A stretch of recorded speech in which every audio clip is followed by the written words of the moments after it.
Why Media Group? The fastest growing media group in North America.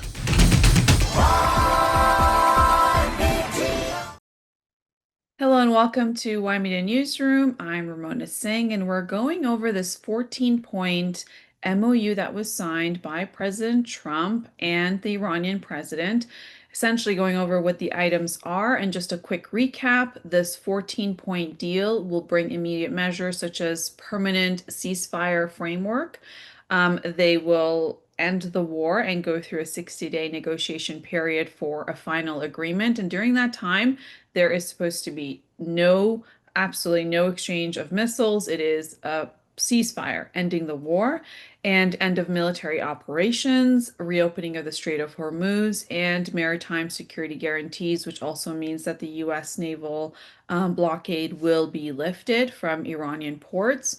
When it comes to economic measures, they're looking at gradual sanctions relief, access to frozen assets. The Iranians will have access to that, and International Reconstruction Fund valued at approximately $300 billion for Iran, and investment and development projects. Now, the diplomatic measures are that there's going to be a 60-day negotiation period for a final treaty. There will be third-party monitoring, and that's interesting because Prime Minister Mark Carney at the G7 announced that, he will be ready to be part of a team to be the third party to be able to go through this formalized agreement with Iran in terms of aiding between Iran and the United States. And he said that he would be available if the president asks him to do so. And what's interesting is that the prime minister also said that he saw the 14-point MOU that was signed by President Trump, saying, that it's a game changer and that he agreed with the items on it. And there's going to be also dispute resolution mechanisms. Now, the outstanding issues are uranium enrichment limits, nuclear inspections that are required, and verification standards, and what would be in terms of long-term sanctions removal and which sanctions to be exact, and what is the case when it comes to regional security arrangements. So these are unresolved issues that are likely to dominate the next 2 months of negotiations.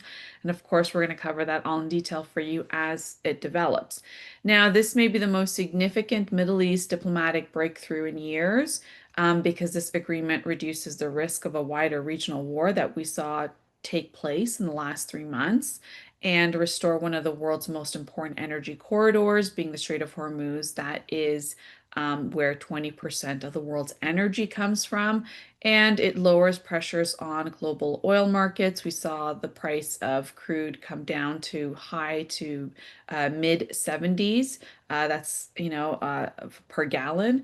And when it comes to creating a pathway towards what would be a broader US-Iran diplomacy, and it allows world leaders to, in this case, what we saw at the G7, refocus on Ukraine and Russia and that ongoing war when it comes to also trade, AI, and economic growth. So this is something that it appears that most nations are eager to put behind them. But also there's the whole thing of this solidifies the regime, and what does it mean for the Iranians that potentially were, they were protesting before this conflict started in terms of wanting to remove this regime. So what does it mean for those Iranians as well? And with the aid package coming in for reconstruction, the $300 billion, or there was an estimate of about $24 billion of frozen assets that will be returned to Iran. What does that mean for Iran's economy?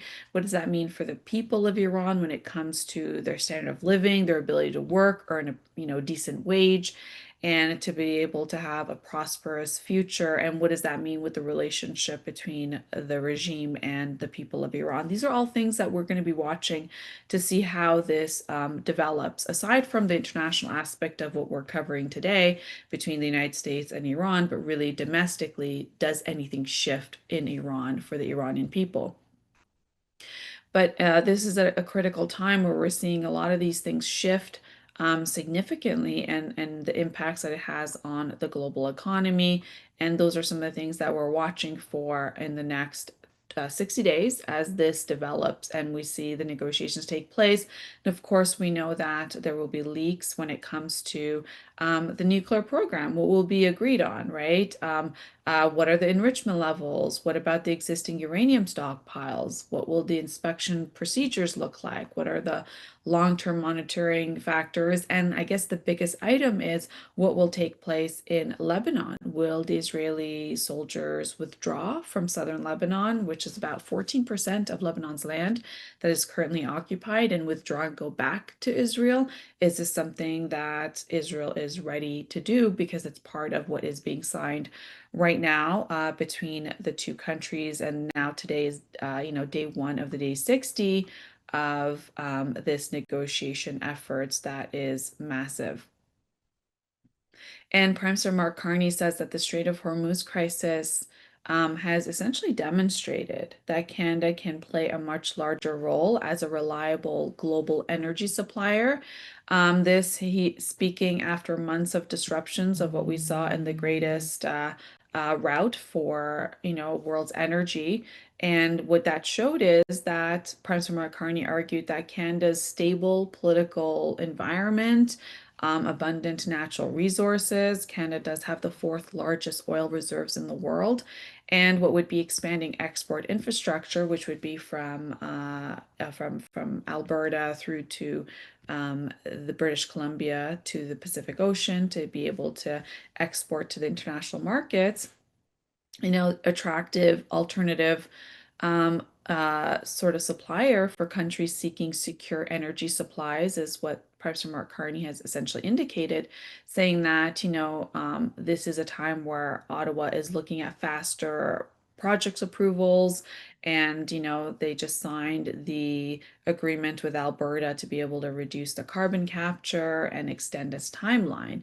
So this is significant because we saw that take place where Alberta had a surplus. It did really well in this last 3 months, where you had Saudi Arabia's flow of oil reduce, as well as UAE, Oman, Qatar, Iraq, and including Iran. And to that, you had a surplus when it comes to Canadian oil. And to that, the latest headline there is that Premier Smith of Alberta, she is now sending out a $100 check because of this windfall on, having a surplus from the energy sale. So that's significant there as well. And so that's the point that the Prime Minister is making, that, Canada is the fourth largest oil producer, I mean, in terms of having reserves, and the largest foreign supplier of crude oil to the United States. 90% of Canadian oil goes to the United States. And Canada's first LNG export terminal began shipping overseas in 2025, opening access to global markets beyond the United States. Export Development Canada projects Canadian exports will grow more than 7% in 2026, driven largely by energy and commodity demands. And this is something that the Prime Minister is highlighting in terms of Canadian advantage, but also saying that Canada has, a standard for human rights, workers' rights.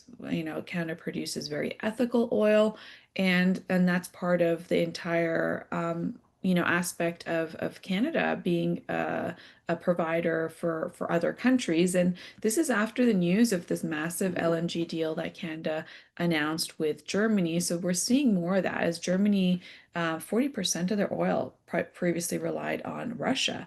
And that was very difficult for Germany when the war began with Russian invasion in Ukraine.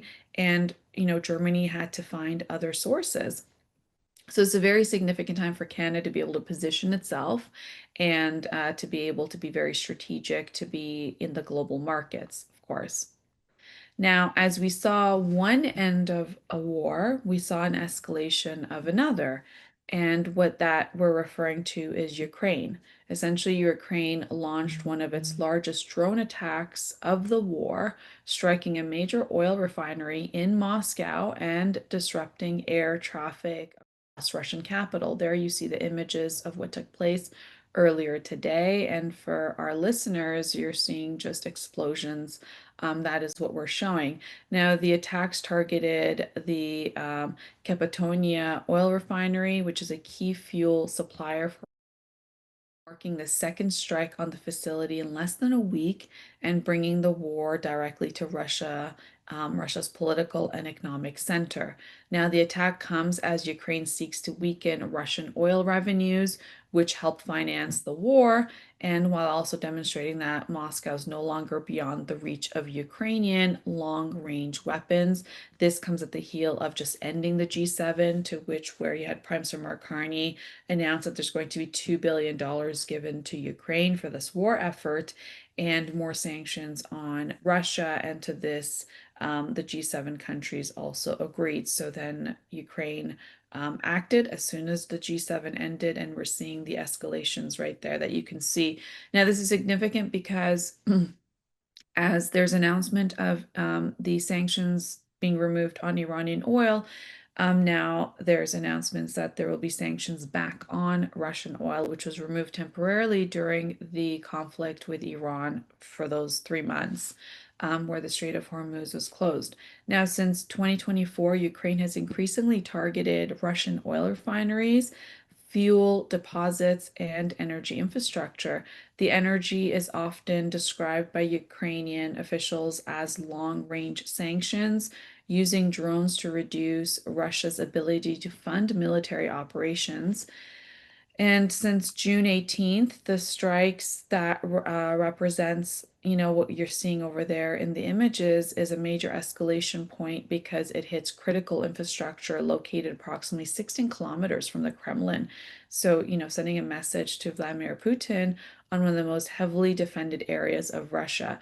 Ukrainian President Volodymyr Zelensky linked the attacks to recent Russian strikes on Kyiv and said Moscow must feel the consequences of the war it launched 4 years ago. Russia has vowed to retaliate and signaled more large-scale strikes against Ukraine. So we're seeing this development take place as one war is coming to an end, another one is actually escalating. So now, when it comes to the refinery, the Moscow oil refinery supplies more than one-third of Moscow's region's fuel needs. That's why this attack is very significant. And some of the reports estimate that it provides up to 40% of Moscow's gasoline and roughly half of its diesel fuel. The facility processes more than 12 million tons of oil annually. And more specifically about this attack, Russia says that it intercepted approximately 200 drones approaching Moscow and 555 drones nationwide during the attack. At least 17 people were reportedly injured, including children. Flights at 4 Moscow area airports were temporarily suspended because of these attacks, and massive explosions and black smoke that you're seeing in the visuals there in that video were visible across parts of the capital. Now, the refinery was struck for a second time within 3 days, and Ukraine has increasingly targeted oil facilities deep inside Russia, including refineries in Taups, Perm, and other regions that are energy hubs in Russia. Now, you're wondering why did this escalation happen?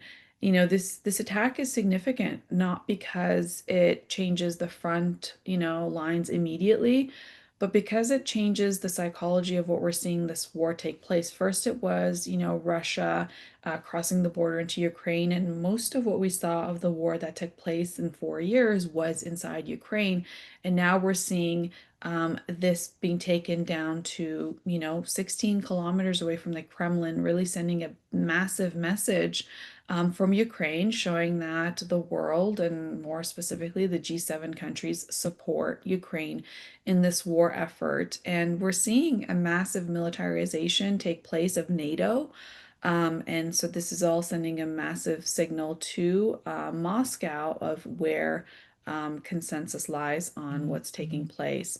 Now, it's showing that Ukraine is no longer just defending itself and its territory, but rather it's increasingly bringing the cost of the war directly to the Russian capital.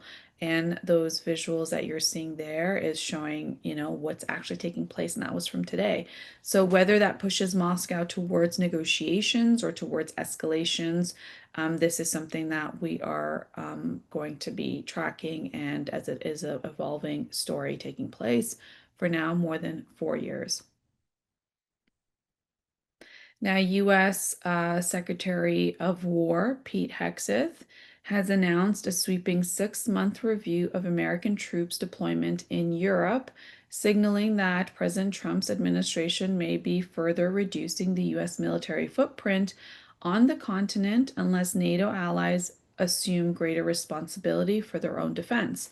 Speaking at NATO headquarters in Brussels, Pete Hegseth sharply criticized what he called free riding, his terms, allies, and warned that some countries would pass the review while others would fail. He also linked the review to frustrations over some of NATO countries refusing the basing, access, or overflight support during the recent US-Iran conflict. If you recall, once when the conflict began on February 28th, a war began with Israel and United States with Iran. Essentially, you had President Trump ask for help to open up the Strait of Hormuz, to which immediately the announcements from France, Germany, United Kingdom, and the rest of them saying they had nothing to do with the war. They didn't know about the attacks that took place on February 28th, and therefore, NATO responds. It doesn't, it's not part of this effort in this war with Iran. So this is something that Pete Hegseth, who is Secretary of War, took a note of and made sure he, raised his issues about this concern that just took place, a little less than a few months ago. So the Secretary of War's announcement comes ahead of the critical NATO summit, which is scheduled for next month, where alliance members are under pressure to increase defense spending and reduce dependence on the United States. For decades, the United States has provided the backbone of the NATO military capabilities, including strategic airlifts, intelligence and surveillance, missile defense, long-range strike capabilities, and nuclear deterrence. And now Canada has reached its 2% of GDP commitment to defense spending as a NATO member. Prior to that, Canada was sitting at 1.4% of its GDP. And to that, Prime Minister Mark Carney said that, Canada will reach its 4% of GDP target on defense spending by 2030. So we're talking about 2.5 years where defense spending will double from its 2% right now that Canada has reached. The Trump administration has repeatedly argued that Europe must take primary responsibility for defending Europe, while Washington, D.C. focuses on a global challenges, including China and the Indo-Pacific region.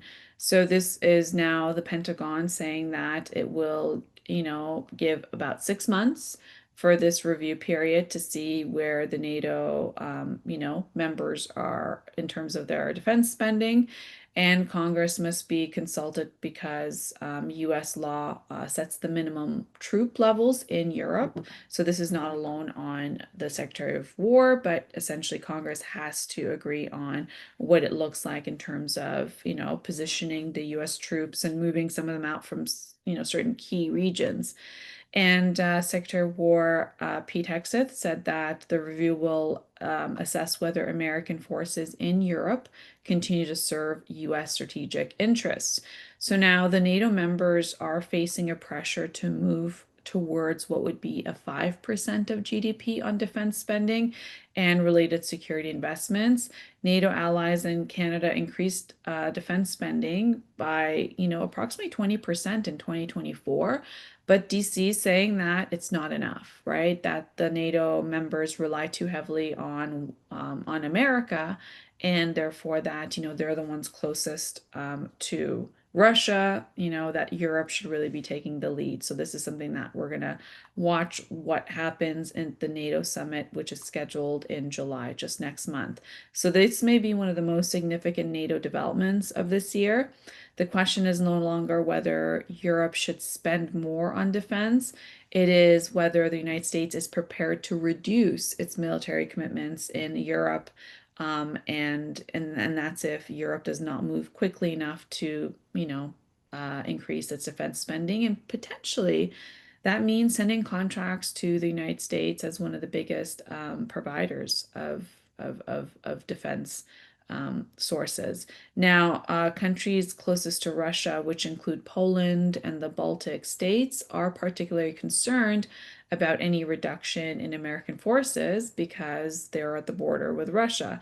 So while larger European powers such as Germany, France, and the United Kingdom face growing pressures to build independent military capabilities, if there is going to be a reduction by the American forces.